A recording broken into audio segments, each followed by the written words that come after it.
الرحمن الرحیم اللہم صلی علی محمد و آل محمد۔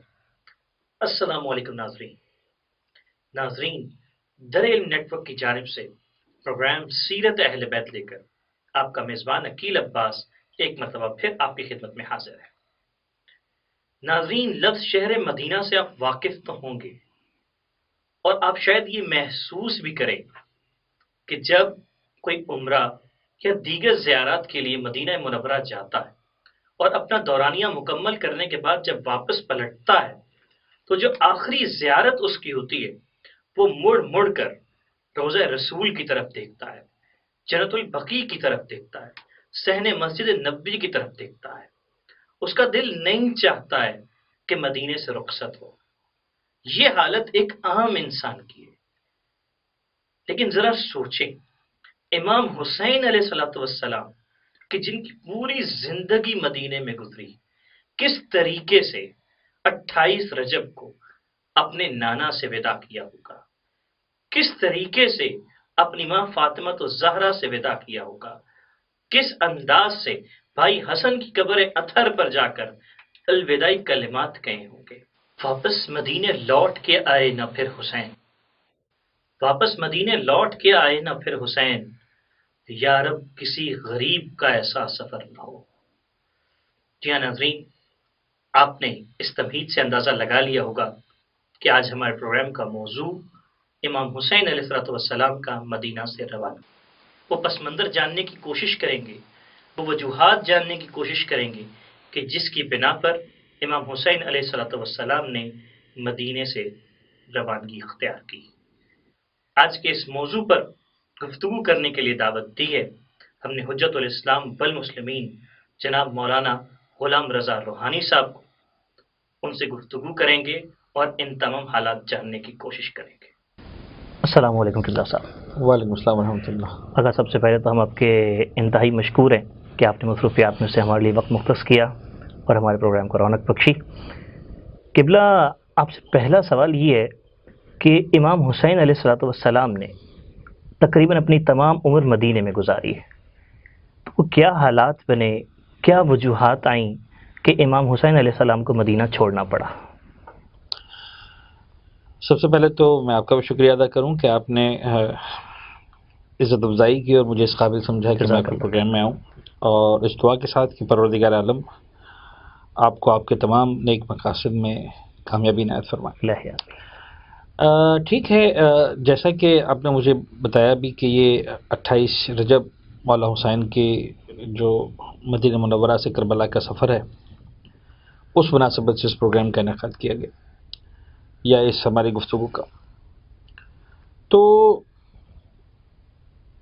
جو تاریخ ہے ہمارے سامنے وہ بڑی کلیئر ہے کہ جب امیر شام اس دنیا سے رخصت ہوا اور یزید دربار خلافت سجا کر بیٹھا اور اسے تخت خلافت سنبھالا،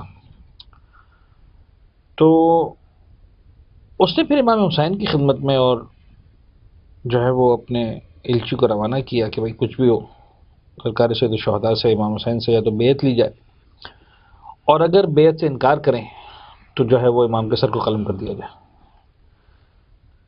یہ وہ حالات ہیں کہ جس کی وجہ سے جب امام کو بلایا گیا دربار میں مدینہ منورہ میں، اور اس بات کو امام کے سامنے پیش کیا گیا کہ بھئی آپ یا تو بیعت کریں یزید کی، اور یا جناب علی جو ہے وہ پھر آپ جنگ کے لیے تیار ہو جائیں، ہم آپ کا سر قلم کر دیں گے، آپ کو جو ہے وہ سزا دیں گے۔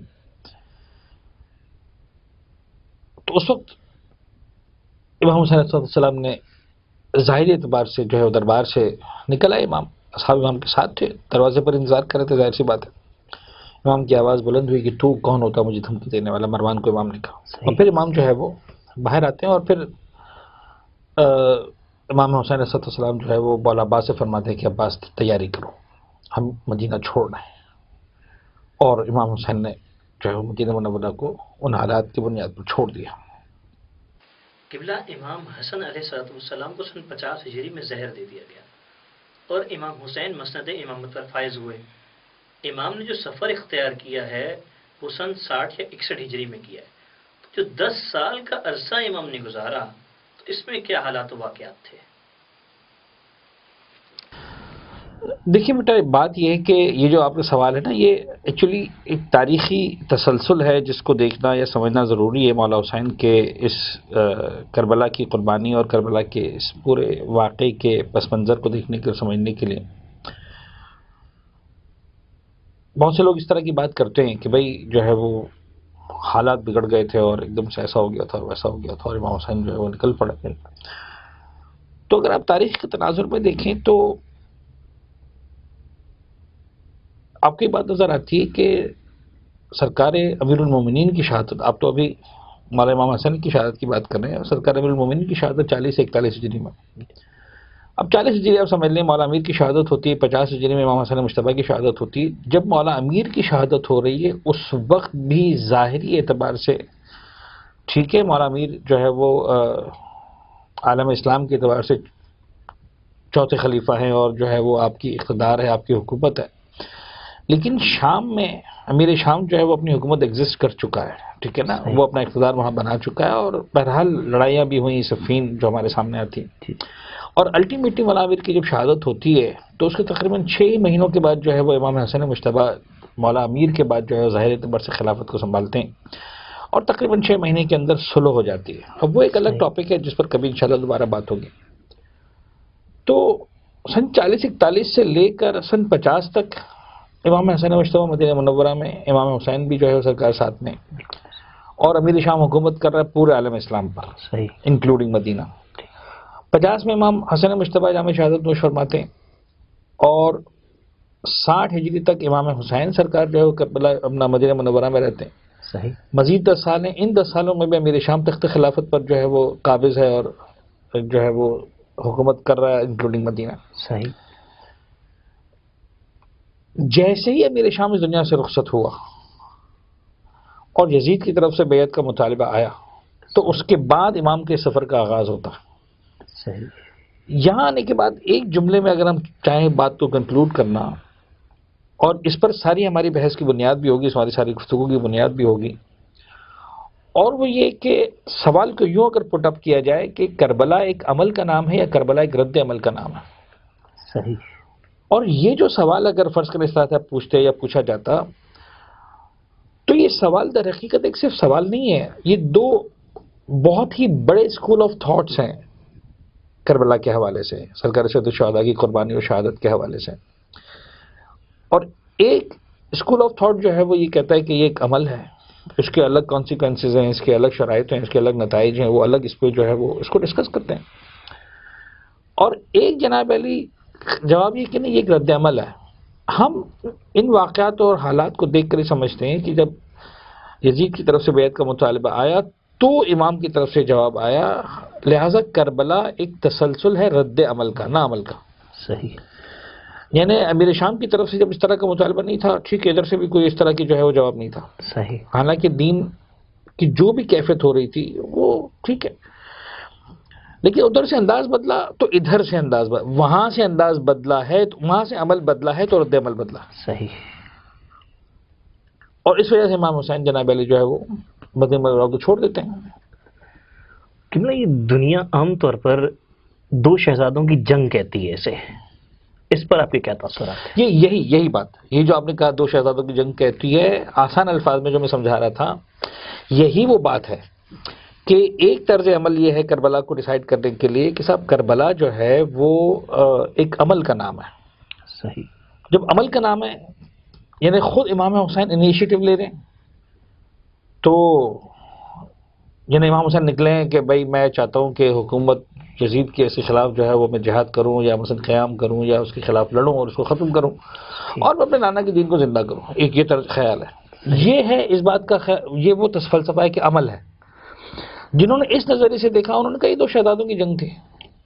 یعنی آپ عالم اسلام کو اگر آپ اٹھا کر دیکھیں تو آپ کو نظر آئے گا کہ ایک طرف ایک وہ سلسلہ خیال ہے جو مولا امیر علیہ السلام کے گھر سے چل رہا ہے، پیغمبر کے گھرانے سے چل رہا ہے مسلسل. ایک وہ طرز خیال ہے جناب علی جو دوسری سوچ چل رہی ہے. یعنی آپ کو تاریخ پہ وہ افراد ملیں گے جو مولا امیر کو بھی کہیں گے سیدنا اور امیر شام کو بھی کہیں گے سیدنا. تو یہ خیال وہیں سے آیا. وہ کہتے ہیں بھائی سیدنا علی کا بیٹا تھا، اس کو چاہیے تھی حکومت، سیدنا معاویہ کا بیٹا تھا، اس کو بھی حکومت چاہیے تھی. صحیح اب وہ بھی نیک آدمی ہے سیدنا علی، تو ان کے بیٹے کو حکومت چاہیے تھی، ان کا حق بنتا تھا. صحیح مثال کے طور پر وہ بھی سیدنا معاویہ، وہ بھی جناب علی سیدنا معاویہ تھے، تو ان کے بیٹے کو بھی چاہیے تھی. تو یہ اب دونوں سیدنا کے بیٹے تھے، اس کو بھی حکومت چاہیے تھی، اس کو بھی چاہیے تھی. اور تاریخ اسلام کو اٹھا کر دیکھیں تو ایسی جنگیں بہت ہوئی ہیں صحیح کہ جہاں دو سرداروں کے یا دو مثال کے طور پر شخصیات کے بچوں نے یا ایک ہی باپ کے دو بچوں نے حکومت کو حاصل کرنے کے لیے ایک دوسرے کا خون بہانے تک کی کوششیں کی ہیں. صحیح. ٹھیک ہے، تو شہزادوں کی جنگ تھی. یہ اس خیال کا تسلسل ہے کہ کربلا عمل ہے. لیکن اگر ہم اس بات کو، اور ہم نہیں مان سکتے، اس لیے کہ کیوں نہیں مان سکتے، یعنی دو شہزادوں کی جنگ کہنا، اس جنگ ہی آپ کا لفظ استعمال کر لیں، تو جنگ کے لیے جو شخص نکلتا ہے، کبھی بھی آپ دنیا میں دیکھیں کہ اگر جنگی سے پیسہ لا رہا ہے، وہ جنگ کرنے کے لیے نکلتا ہے، تو اس کا انداز ہی اور ہوتا ہے جنگ کے لیے نکلنے کا. کون شخص دنیا میں آپ کو نظر آئے گا سے پیسہ لا رہا ایسا نظر آئے گا جو جنگ کرنے کے لیے رات کی تاریکی میں نکلے، بچوں کو لے کر نکلے؟ شہزادہ علی اصغر کی عمر کربلا کے میدان میں 6 مہینے کی ہے. رجب کے مہینے میں تو ولادت ہوئی ہے جب نکل رہے ہیں. صحیح یعنی کربلا میں دودھ پیتے ہیں تو رجب کے اندر تو بالکل نوزائیدہ ہیں بالکل ایسے مدینہ منورہ سے نکلتے وقت. غور فرمائیں. بالکل ایسے. تو یہ دو شہزادوں کی جنگ کسی اعتبار سے نہیں ہے، بلکہ یہ جنگ ایک اعتبار سے جنگ ہی نہیں ہے. میں تو یہ کہوں گا کہ یہ مولا حسین کی طرف سے خالص ایک قربانی ہے. صحیح اور اس کو سمجھنے کے لیے آپ کو شاید بہت پیچھے جانا پڑے گا تو شاید اپنی بات سمجھا پاؤں. دیکھیے، کربلا 28 رجب کو اسٹارٹ نہیں ہو رہی. کب سے اسٹارٹ ہو رہی ہے؟ کربلا، دیکھیے میں ایک آسان الفاظ میں سمجھا، یعنی کیونکہ ہمارے آڈینس ضروری نہیں کہ سارے کے سارے جو ہے وہ، تو ہم ایک بہت ہی آسان لیول پر لا کر بات کر رہے ہیں. ایک کوشچن کی صورت میں آپ سے اس بات کا غور کر لیجئے کہ اگر کربلا 28 رجب سن 60 ہجری کو شروع ہو رہی ہے تو پھر 3 شعبان کو جب مولا حسین کی ولادت ہوئی ہے، 4 یا 5 ہجری جو بھی، تو اس وقت پیغمبر کیوں گریہ فرما رہے ہیں؟ یہ غیر فطری عمل ہے ایک. غور کر رہے؟ 3 شعبان کو آج ولادت ہو رہی ہے، نانا کی گود میں جو ہے وہ بیٹا آ رہا ہے، نواسا آ رہا ہے، ماں سامنے بیٹھی ہے، ماں کہتی ہیں بابا آپ کو خوشی نہیں ہوئی؟ پیغمبر گریہ فرما رہے. نانا فرماتے ہیں، اللہ کے رسول فرماتے ہیں کہ بیٹا مجھے بہت خوشی ہے کہ میرا حسین پیدا ہوا ہے. پھر آپ کی آنکھوں میں آنسو کیوں ہے؟ یہ جو پورا مکالمہ ہے کہ جناب زہرا پہ سوال، پیغمبر فرماتے ہیں کہ اے فاطمہ مجھے جبرائیل نے آ کر جو ہے وہ بتایا ہے کہ رسول خدا آپ کا یہ نواسا کربلا کے میدان میں 3 دن کا بھوکا پیاسا بے جرم و خطا مارا جائے گا.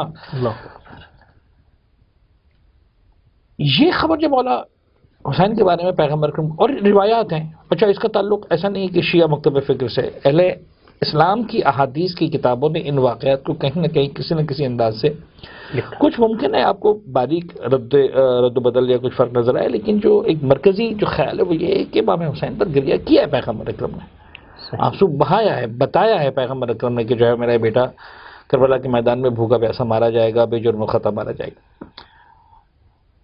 جب وہاں سے ہم اسٹارٹ کرتے ہیں، اس کا مطلب یہ ہے کہ یہ کربلا ایک ایسی حقیقت ہے، ایک ایسی سچائی ہے، ایک ایسی جس کے اندر ریالٹی ہے جس کو ہونا تھا، اور امام حسین اس کے لیے تیار تھے. صحیح کہ ٹھیک ہے مجھے یہ قربانی دینی ہے. یعنی دین پر ایک ایسا وقت آنے والا ہے جب دین حسین ابن علی کے خون کی قربانی مانگے گا، خانوادہ رسالت کے بچوں کی، جوانوں کی جو ہے وہ شہادت مانگے گا، اور امام حسین کہتے ہیں ٹھیک ہے میں اس قربانی کو دینے کے لیے تیار. لہذا امام حسین جنگ کے لیے نہیں نکلے. ظاہری اعتبار سے امام حسین نکلے کہ ٹھیک ہے میں اس جنگ کو اوائڈ کرنا چاہتا ہوں، میں نہیں چاہتا ہوں مدینہ میں خون خراب ہو، میں چھوڑ دیتا ہوں مدینہ. صحیح. اور امام حسین جو ہے وہ مدینہ منورہ سے نکل کر مکہ مکرمہ آ جاتے ہیں. صحیح. یعنی کبھی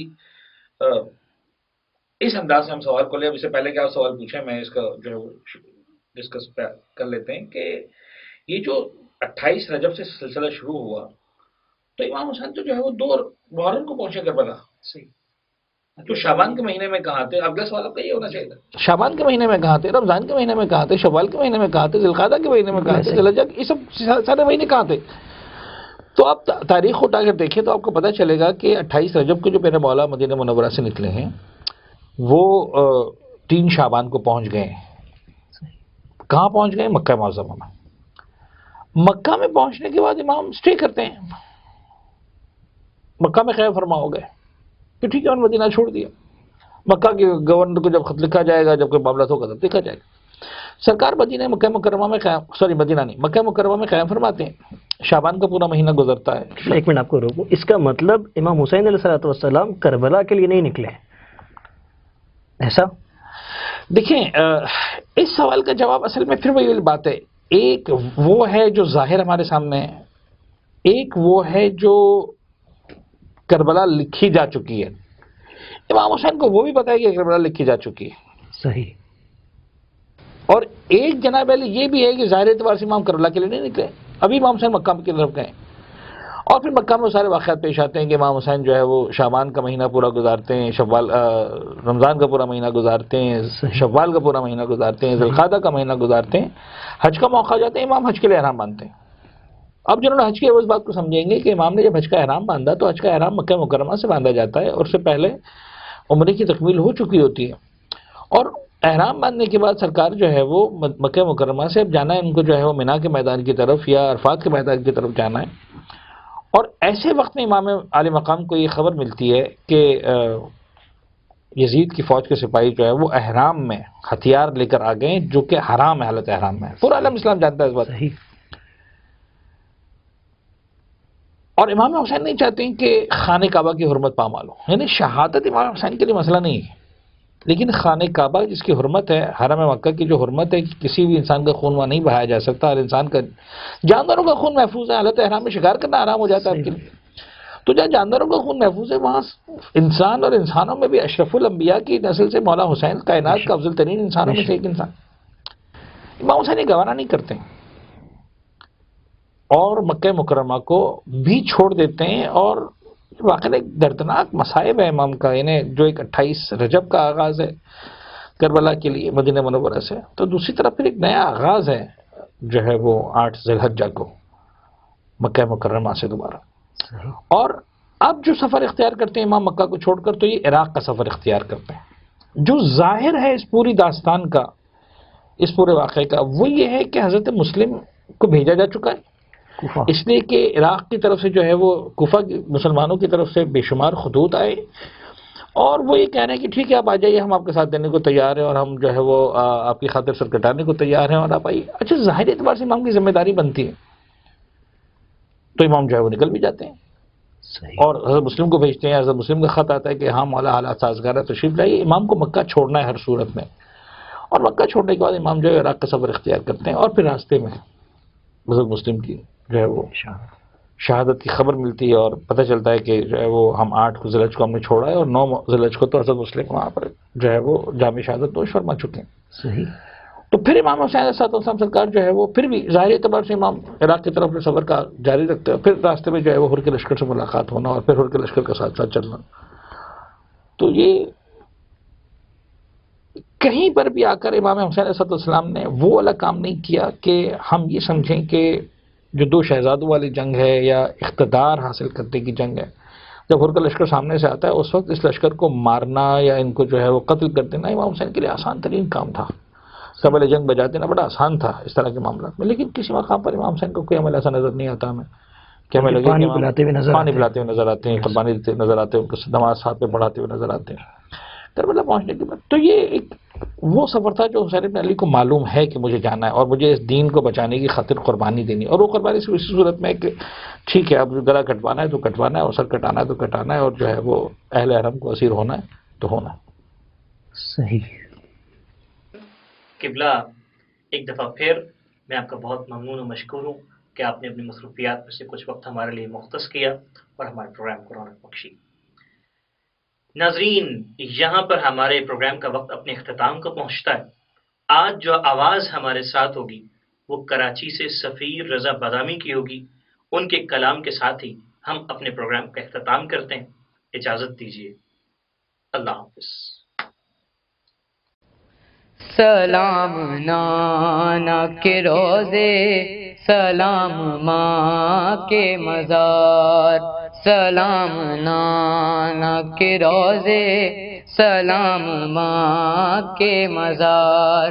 چلا میں وعدہ نبھانے، چلا میں وعدہ نبھانے، سلام ماں کے مزار، سلام نانا کے روزے، سلام ماں کے مزار، سلام نانا کے روزے، سلام ماں کے مزار۔ میں تیرا دین بچاؤں گا اے میرے نانا، میں اپنا خون بہاؤں گا اے میرے نانا۔ حسین جاتا ہے مرنے، حسین جاتا ہے مرنے، سلام ماں کے مزار، سلام نانا کے روزے، سلام ماں کے مزار، سلام نانا کے روزے، سلام ماں کے مزار۔ دعا کرو کوئی سربے ردا نہ ہو اماں، نماز شوق شہادت قضا نہ ہو اماں، نہ آئے میرے چمن پہ، نہ آئے میرے چمن پہ ستم کی گرد و غبار، سلام نانا کے روزے، سلام ماں کے مزار، سلام نانا کے روزے، سلام ماں کے مزار۔ دیے جلانے کو نانا تمہارے روزے پر، ضرور آئے گی سغرا ہر ایک شام و سحر، خدا کرے رہے روشن، خدا کرے رہے روشن سدا تمہارا مزار، سلام نانا کے روزے، سلام ماں کے مزار، سلام نانا کے روزے، سلام ماں کے مزار۔